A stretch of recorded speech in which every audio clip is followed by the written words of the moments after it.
కార్యక్రమం వల్ల చేయలేకపోయారు. ఈరోజు పవన్ కళ్యాణ్ ఈ మన చెరువు పనులకు కానీ ఊర్లో ఒకటే ఈ పంచాయతీలు ఏదైతే అన్నిటికీ హెడ్ అయినాడు అనమాట. మన ఆంధ్రప్రదేశ్ రాష్ట్రం అంతటికి కూడా హెడ్ పవన్ కళ్యాణ్. ఇలాంటి భాగం అంతా చూడడానికి ఈరోజు మనం పనిచేస్తామని దాని డబ్బులు రావడానికి కూడా అదే. మన ఇంట్లో ఏదైనా కార్యక్రమం చేద్దామంటే డబ్బులు లేకపోతే ఎక్కడొక్కడ అప్పు తెచ్చి ఏది చేస్తుంటాం. అలాగే మన రాష్ట్రంలో కూడా ప్రజెంట్ అయితే డబ్బులు లేవు. ఎప్పుడైతే హైదరాబాద్తో మనం విడిపోనామో, హైదరాబాద్ ఉన్నప్పుడు 10 రూపాయలు కలుస్తుంది. ఈ హైదరాబాద్ విడిపోయిన తర్వాత ఈ డబ్బులు లేకపోతే ఈ పవన్ కళ్యాణ్, చంద్రబాబు నాయుడు లేకపోతే జగన్ అందరూ కలిసి ఏదో ఇప్పుడు బయటికి మన దగ్గర వేరువేరుగా ఉంటున్నా లోపల అవసరమైనప్పుడు వాళ్ళు కలుస్తూ ఉంటారు పార్లమెంట్ దగ్గర.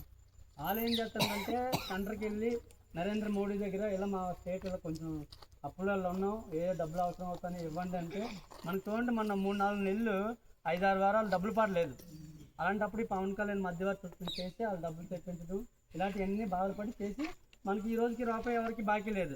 చెరువు పనులు ఇప్పుడు ఎవరైతే కొత్త చేస్తామో మళ్ళీ ఇవే బాకీ ఉండొచ్చు, కానీ ఇవి కూడా తొందరగా మనకి చేస్తారు. అంటే ఏదైనా కార్యక్రమం చేస్తానంటే ఎవరో ఒక మనిషి ముందుకు ఉండాలి, నడిస్తేనే అవుతుంది అనే ఉద్దేశంతో వాళ్ళు అలా చేస్తాను. సో రేపు పొద్దున్న మనం మీ అందరికీ ఈ విషయం ఎందుకు చెప్తున్నానంటే, ఒక పంచాయతీ చేయాలి మెయిన్. మన దేవాడలోనో మీరు తామరపల్లి శివారుగానో ఉండడం కాకుండా ఇది ఒక పంచాయతీ ఉంది. ఆల్రెడీ పంచాయతీ పేరే ఉంది, కానీ ఏదైనా రెవెన్యూకి వెళ్ళేసరికి మళ్ళీ అంత తామరపల్లె ఉంది. మా సైడ్ ఉన్న వాళ్ళందరూ కూడా 90% మంది భూములన్నీ అటే ఉన్నాయి. ఏదైనా కూడా ఈ పంచాయతీతో పాటు రెవెన్యూ గ్రామం చేయాలి. తామరపల్లి రెవెన్యూ గ్రామం, కల్లేపల్లి రెవెన్యూ గ్రామం, దేవాడ రెవెన్యూ గ్రామం, అలాగే చుట్టూ అన్ని రెవెన్యూ గ్రామాలే.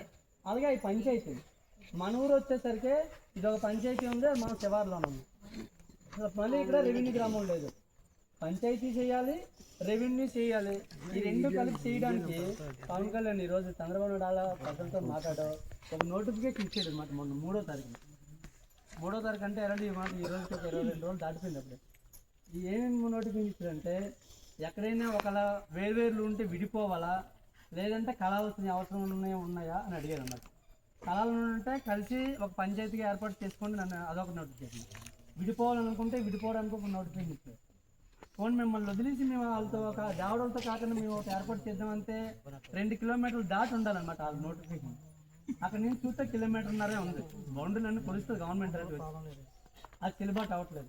ఇప్పుడు మనం అందరం కలిసి ఉంటున్నాం కాబట్టి అన్ని సందర్భాలల్లో ఆ కలయిక అనేది పేపర్ ద్వారా కానీ చేసుకోగలిగితే ఆ పంచాయతీగా ఒకే పంచాయతీ ఏర్పడి ఏదో ఒక మండలంలో మనం అందరం ఉండగలిగితే మనం అనుకున్నటువంటి సచివాలయం ఈ రోజు కాకపోయినా ఒక 10 సంవత్సరాల తర్వాత 5 సంవత్సరాల తర్వాత అయినా మన ఊర్లో ఎక్కడో దగ్గర సచివాలయం వస్తుంది. ఇప్పుడు సచివాలయం ఎందుకు అంత అవసరం అంటే, ఒక 10 మంది అధికారులు రోజు వచ్చి కూర్చుంటాను. ఓ రైతు భరోసా కావాలన్నా, ఓ పెన్షన్ కావాలన్నా, లేకపోతే ఇంకో ఏ అవసరం కొలాయి కావాలన్నా, ఏది కావాలన్నా మీరందరూ తారపల్లికి అవుతారు, మీరందరం దేవడకి అవుతారు. ఇప్పుడు ఆలేట్ చేస్తాండ్రు, మనం గంగపూడిలో ఉన్నామని వీళ్ళు ఫోన్ కొట్టాం, ఈ దేవడలు అందరూ నరకంలో ఉన్నామని అక్కడికి రమ్మంటాం. ఆడికి వెళ్తాడికే వాళ్ళు దొరకదు.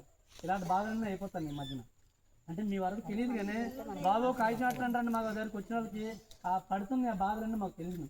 అంటే ఈ లోతు అంతా ఎలా తెలుస్తుంది అంటే తిరిగిన వాళ్ళకి, ఆ పని బాధలు తెలిసిన వాళ్ళకే తెలుస్తుంటుంది.